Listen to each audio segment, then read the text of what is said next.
என் பேர் ஷியாமலா சுந்தரேஷன். நான் சென்னை சோழிமேட்லேருந்து பேசுகிறேங்க. 5 வருஷத்துக்கு முன்னாடி நான் ஒரு ஜாபில் இருந்தேன். சில பர்சனல் ரீசன்னால ஜாபை குவிட் பண்ணிட்டேன்.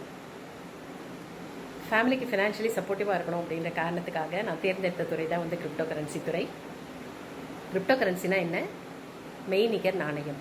அதாவது நம்ம ஃபோன்பே, ஜிபேலலாம் வந்து பணம் அனுப்பும்போது எண்ணியல் வடிவத்தில் தான் நம்மளால் அதை பார்க்க முடியும், கைகளால் தொட்டு உணர முடியாது. அதே மாதிரி தான் கிரிப்டோ கரன்சி. கிரிப்டோ கரன்சின்றது ஒரு ஜென்ரலான நேம். இந்திய நாட்டுக்குள்ள பல்வேறு விதமான பெயர்கள் கொண்ட மாநிலங்கள், மாவட்டங்கள் இருப்பது மாதிரி கிரிப்டோ கரன்சின்றது ஒரு ஜென்ரலான நேமு.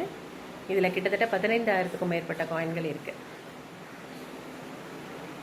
ஓர் உலகம் ஓர் பணம் அப்படின்ற ஒரு கொள்கையை கொண்டு வரணுன்ற காரணத்துக்காக ஜப்பானியர் சதோஷி நாக்கமோட்டோ அப்படிங்கிறவரால் கண்டுபிடிக்கப்பட்டது தான் இந்த கிரிப்டோ கரன்சி.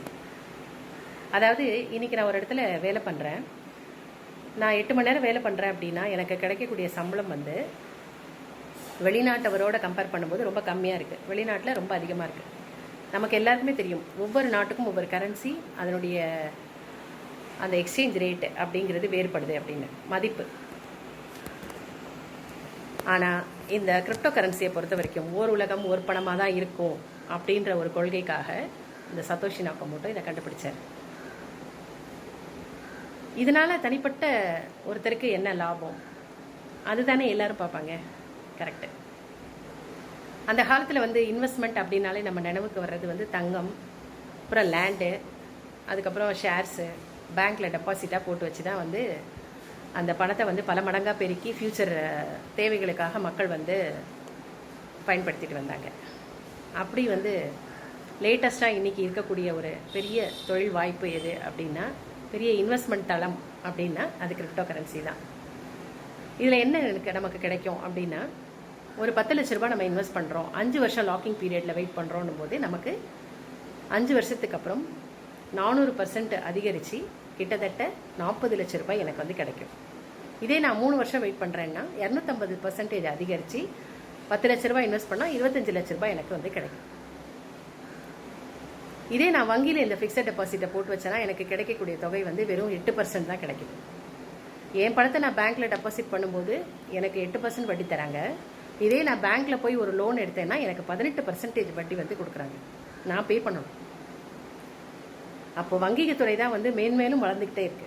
ஒரு தனிப்பட்ட மனிதன் வந்து வளரணும் அப்படின்னா கிரிப்டோ கரன்சி துறை தான் இன்னைக்கு லேட்டஸ்டாக அதிகப்படியான வட்டியை வந்து கொடுத்துட்டு இருக்காங்க.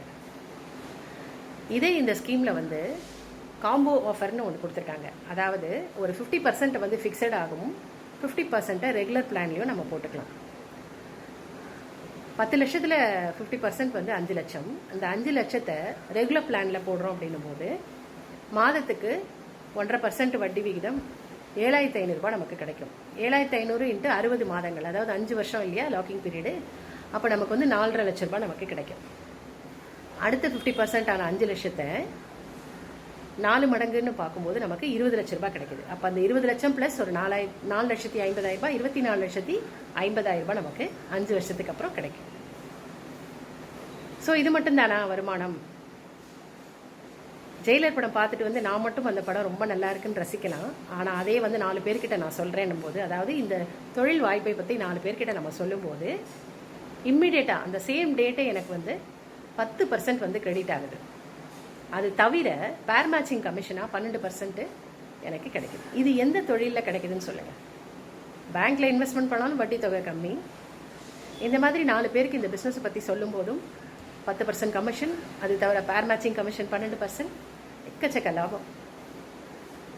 ஸோ இந்த லேட்டஸ்ட் கரன்சி, 6th ஜென்ரேஷன் கரன்சியான இந்த கிரிப்டோ கரன்சி துறையை நாம் தேர்ந்தெடுத்து இன்வெஸ்ட்மெண்ட் பண்ணி அதிகப்படியான லாபம் சம்பாதிப்போம். 4 பேருக்கு இந்த தொழில் துறையை பற்றி சொல்லி இன்னும் மேல்மேலும் அதிக வருமானம் சம்பாதிக்கலாம்.